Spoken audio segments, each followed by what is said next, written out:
Welcome to the Coaching Room IELTS. This is your IELTS listening test for today. There are 4 parts in it, as the recording will not be repeated, so listen carefully, be focused and good luck. First, you have some time to look at questions 1 to 4.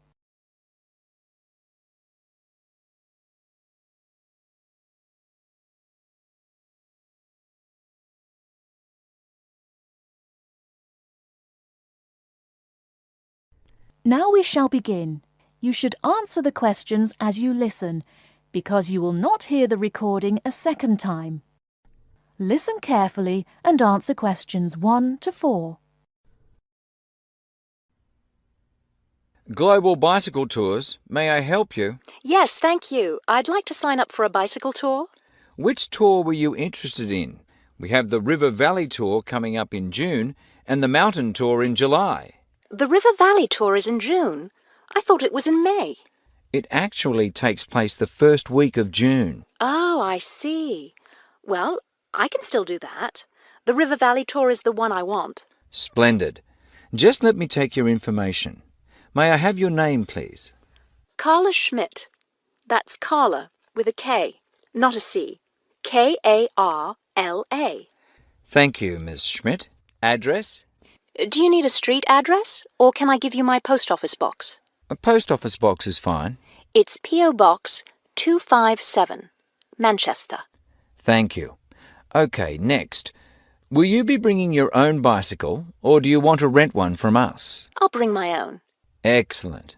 Now, we provide all the meals, so we need to know if you have any dietary restrictions. I don't think so. What do you mean? I mean, if there's any food you can't eat. Some people have food allergies or are vegetarian or have to avoid dairy products, things like that. Oh, I see. Well, yes, I'm a vegetarian. I never eat meat.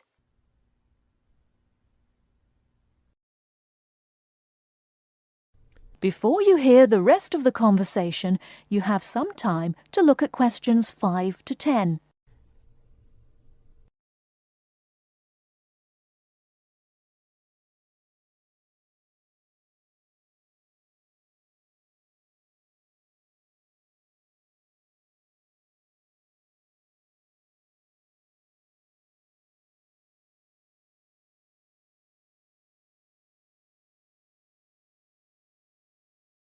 Now listen and answer questions 5 to 10.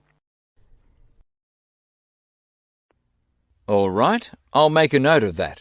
Now, the total cost of the tour is $750. That much? The price includes everything. Food, hotel, transportation, everything. Everything? Yes, everything. The only other thing is you'll want to tip the tour guide. We usually recommend 5% of the total tour cost. A 5% tip. I guess that's reasonable. In order to reserve your space on the tour, I'll need a 30% deposit. Do you need that right away? We generally ask for the deposit at least 4 weeks before the tour begins. The River Valley tour begins, 6 weeks from now. So you'll need to pay the deposit in 2 weeks. I think I can do that. I wonder if you could tell me something. How will our luggage be transported? Do we carry it on our bicycles?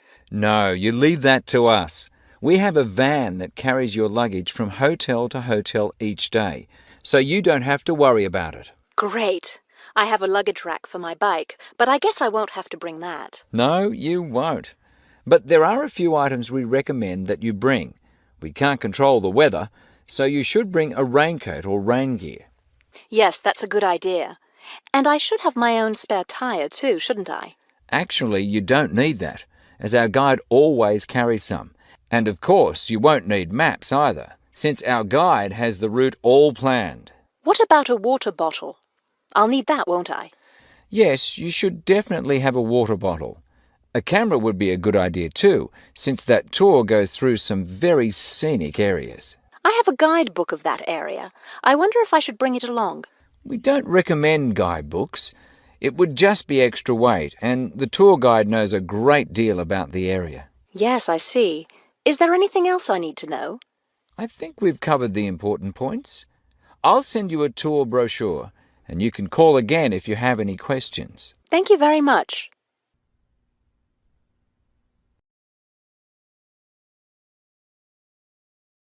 That is the end of part 1.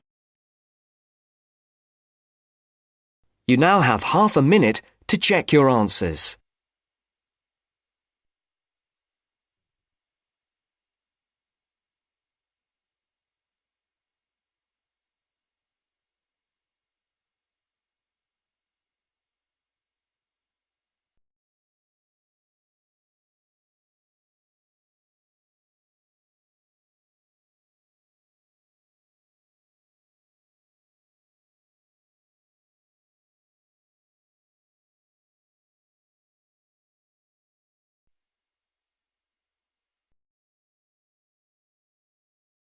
Now turns to part 2.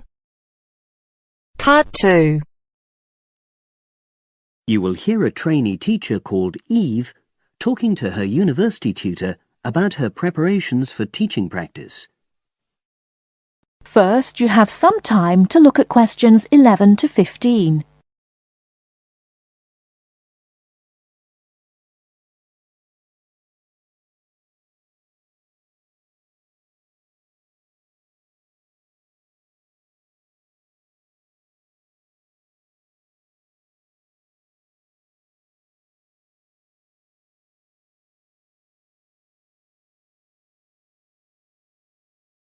Now, listen carefully and answer questions 11 to 15. Hello, Eve. Come in and sit down. How's it going? Fine, thanks. I'm looking forward to my teaching practice next week. Good. Now, you've got 2 classes, haven't you? Year 3 and Year 6. Have you done your lesson plans? Well, I've decided to take the topic of renewable energy. I haven't done a lesson plan for Year 6 yet, but I thought I'd base their lesson on an example of very simple technology. So, I've brought this diagram to show you. I got it from the internet. Let's see. A biogas plant. So this is equipment for producing fuel from organic waste? Yes. The smaller container on the left is where you put the waste you've collected. Right, and from there it's piped into the larger tank. That's right. And that's slurry on the base of the larger tank. Right. And what exactly is slurry? It's a mixture of organic waste and water. So is that pipe at the bottom where the water comes in? Yes, it is.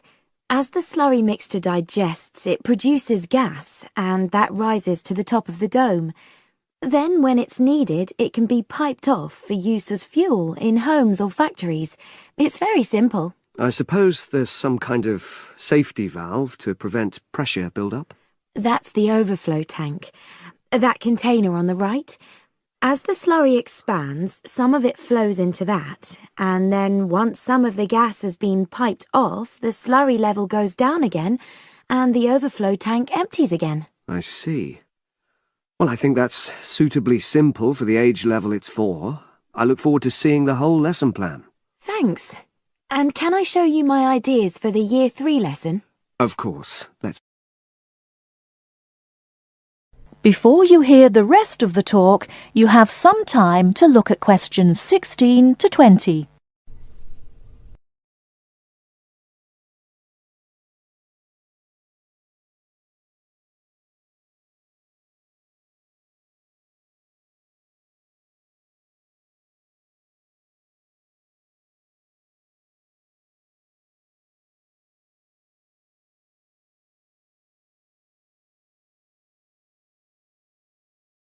Now listen and answer questions 16 to 20.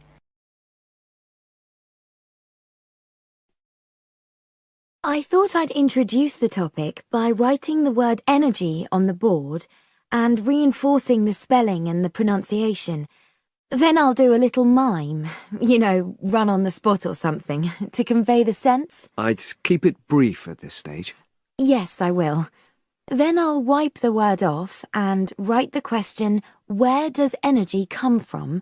And see what the pupils come up with. Fine. I'd suggest that you just brainstorm at this stage and don't reject any of their suggestions. Yes, that's what I was going to do.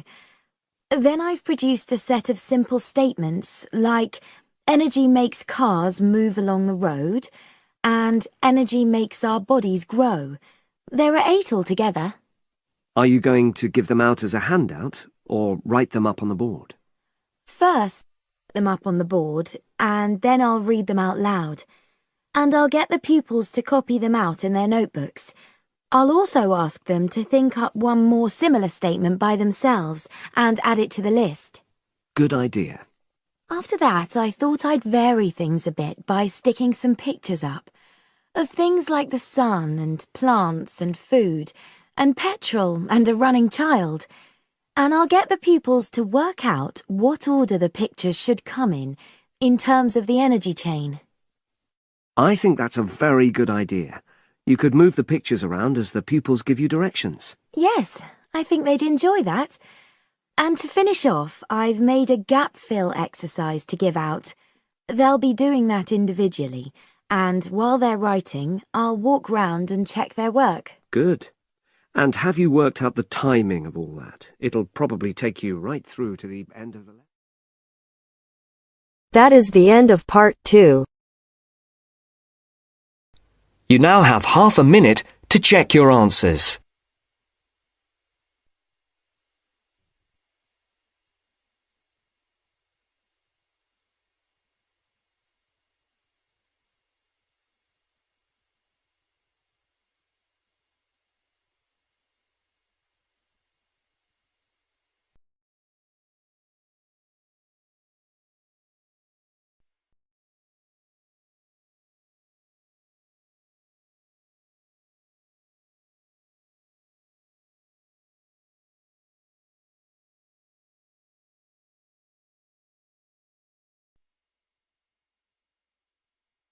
Now turns to part 3. Part 3. Maria is a student at university. She has handed the first draft of an essay to her tutor. The tutor has read it, and now they are discussing ways the essay can be improved. First, you have some time to look at questions 21 to 25.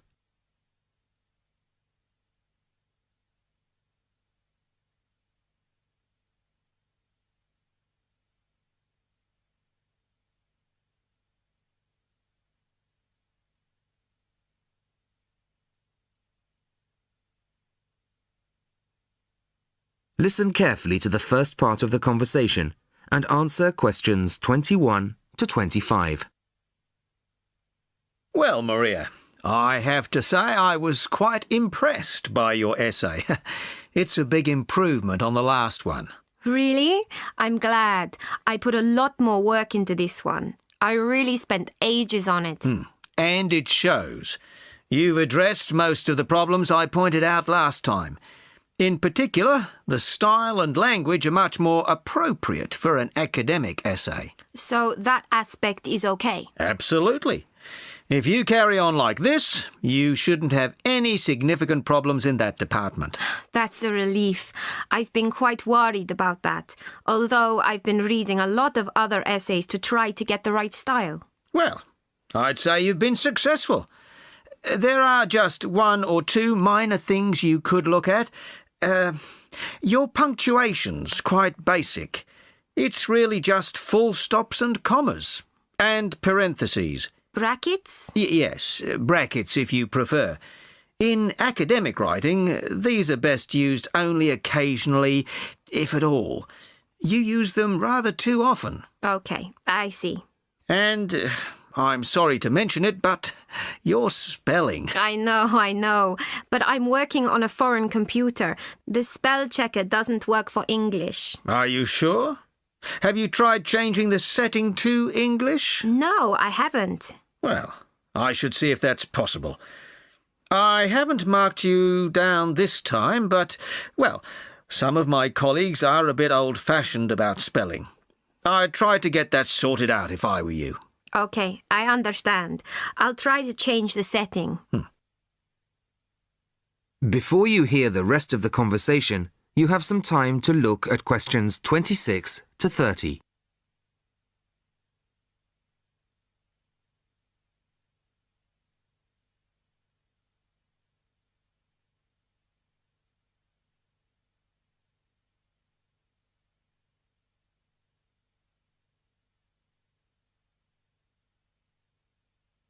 Now listen and answer questions 26 to 30.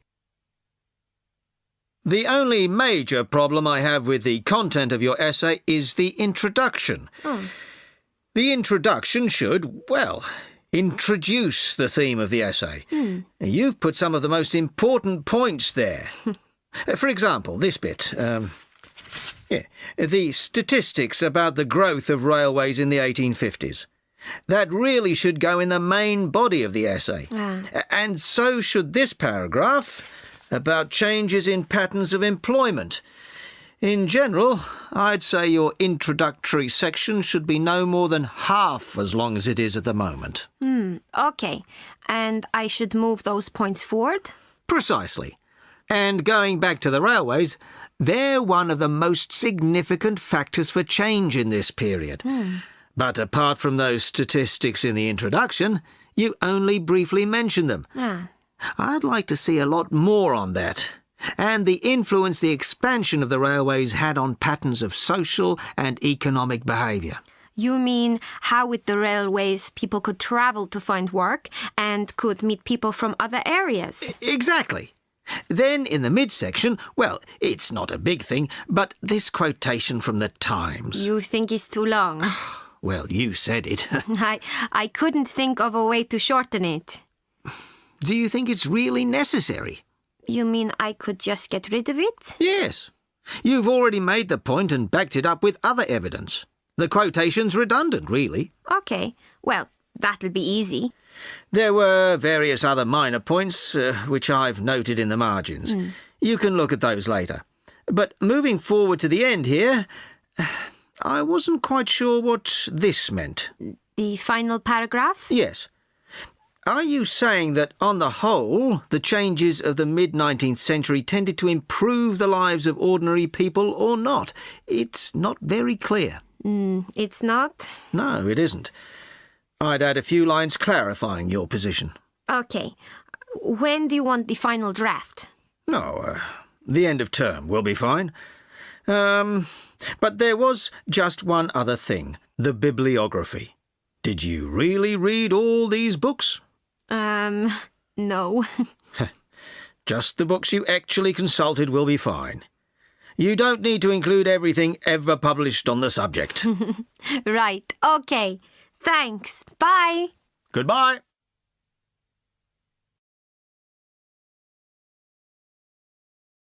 That is the end of part 3. You now have half a minute to check your answers.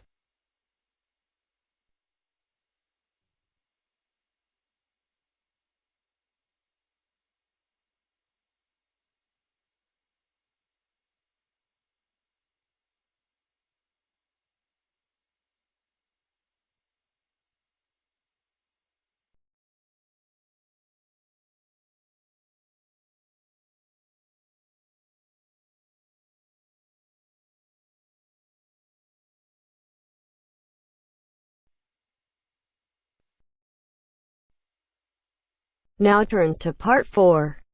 Part 4. You are going to hear a lecture on ecology.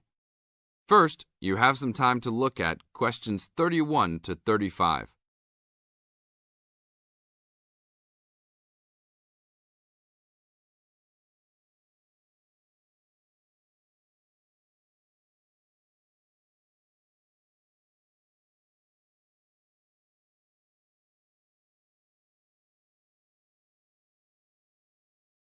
Now listen to the tape and answer the questions. Good afternoon. I'd like to turn it over to Dr. Carey, who will talk about the programme in restoration ecology. Thanks, Chris. A lot of people think that human beings can do whatever they want to the environment. But as Aldo Leopold taught, land is a system of interdependent parts which should be regarded as a community and not a commodity. Well, that idea has influenced what we teach here in our program, where students come from all over the world to learn about restoring native plant communities back into an ecologically natural state. This field is therefore a combination of formal science with practical applications, and that is quite attractive to many people. We have students, for example, from many different nations who come just to take part in this unique program. Our location is also quite unique. We have the world's oldest restored native plant community in Curtis Prairie at the Wisconsin Arboretum. Some say that this is proof that the science of restoration ecology was birthed in Wisconsin. Well, that may be oversimplified, but our reputation is strong. But students don't have to study prairies only. One student, Edmund Mukala from the Congo, came to study restoring ancient wetlands in the Congo using knowledge gained from historic samples of the soil seed bank. Not all the seeds survived, but some can remain dormant for many years. Mr. Mukala wanted to find out what type of community would be most similar to that ancient seed bank. He has recently returned to the Congo and is now cooperating with the government to implement his findings.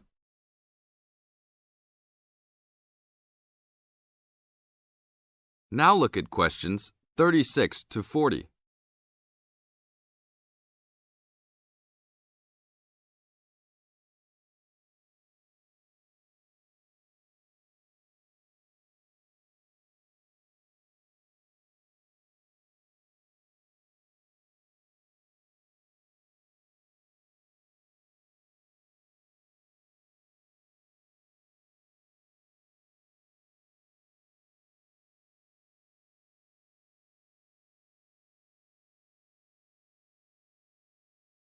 As the talk continues, answer questions 36 to 40.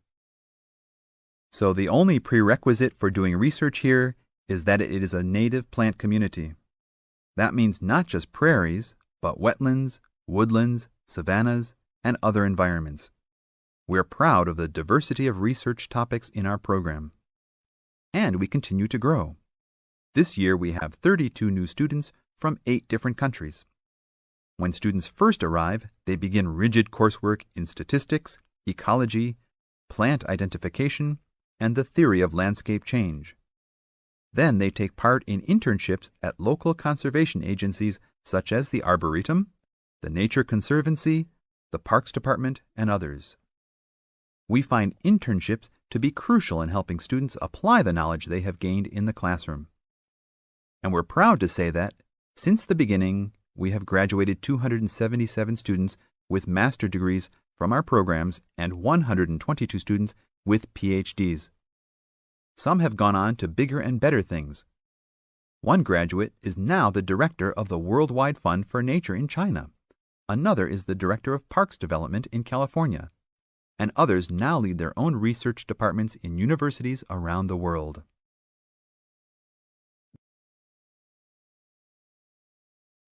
That is the end of the test. Now you have 10 minutes to fairly transfer your answers to the answer sheet. For more tests, hit the like button and subscribe our channel. Thank you.